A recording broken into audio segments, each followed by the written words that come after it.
I was just happy to be alive, and I thought for some reason I was going to be in a wheelchair the rest of my life. I've heard that word Stockholm Syndrome thrown around, where you get kidnapped, but then you start loving your kidnapper. And I think it's just growing up in Hawaii and surrounded by the ocean, and you realize how valuable everything in the ocean is to our marine ecosystem. Mike Coots from the island of Kauai. I'm 35 years old, and I'm a surfer, photographer, and shark attack survivor.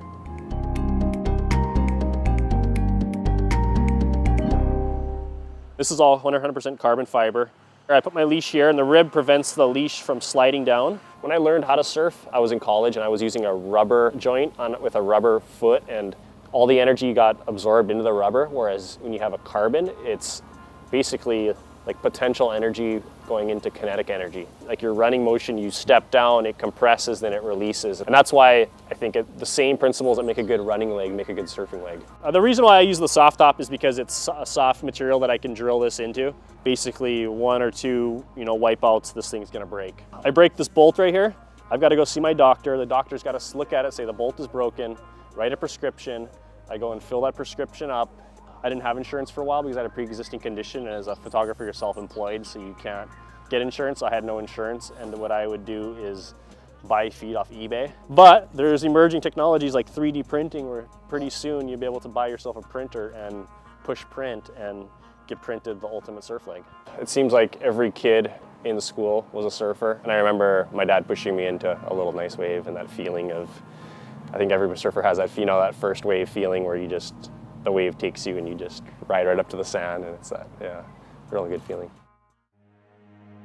I was 18, I had graduated high school, and we pulled up to the beach, and I remember like a really foul smelling, stinky, dead fish smell in the air because the waves were so good and we hadn't surfed in a while. It was like, it could have smelled like the most rotten thing ever, and we were still gonna go surf. So the last wave of the set came, and there's a guy next to me that I didn't know, and he was on a surfboard, and he looked at me and I looked at him, and we both kind of had that look in our eyes of who's gonna go for the wave kind of thing. And I remember just kind of starting to do that initial paddle to signal my dominance that I want to catch the wave. And as soon as I made that arm stroke, tiger shark came up vertically and grabbed onto me from the deep. I didn't see the fin from far away like in the movies or any sign that anything was going to happen. It was just a total blindsided attack, and it grabbed onto my legs and started shaking me back and forth like a dog would do to some meat. Out of instinct, I punched it with my left hand a couple times, and as soon as I hit it, it let go and went back underwater and disappeared. And luckily a little wave came right there, and I caught the wave right up to the sand, and I tried standing up just because you're used to having 2 legs. And my friend Kyle, quick thinking, he took my leash off the bodyboard and made a tourniquet.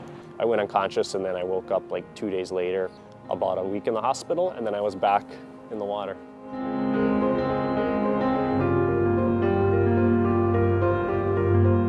I wasn't bummed because I had lost a limb or that I was going to have to, use a prosthetic. I mean, to be an amputee in today's world, I feel like really blessed. There's other places in the world right now, if you are handicapped and you're an amputee, you will be killed because you're an inferior person. But I think here in America, there's no real disability.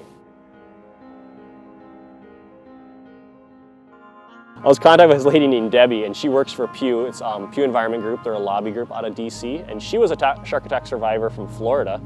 And she just had this crazy idea of getting some shark attack survivors to lobby for shark conservation, and she thought the irony of that would create good press and maybe try and help draft some of these laws and legislation and help push it through. And other states soon saw that our fisheries didn't collapse, and now we have really strict federal laws. And I mean, it's crazy what is going on. 70 million shark fins a year are used for shark fin soup, and that's 70 million sharks killed. Cut the fin off a shark, and the flesh isn't worth anything, but the fins are really valuable, so we dump this live animal back overboard. It doesn't have its rudders to steer. It'll swim in circles a couple days and then end up on the ocean floor dead.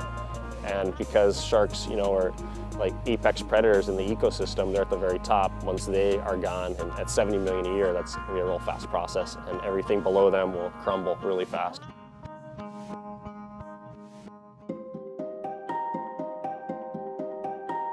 I do feel, with social media, I have a little bit of a soapbox, and I feel with the shark work, that alone, to help sharks, it was worth me losing a limb just for that alone, and to help other amputees and kids that are dealing with limb loss, that alone was worth it too. So I feel really blessed, and if you want to do something, don't worry about what people tell you. If you think you can do it, just do it.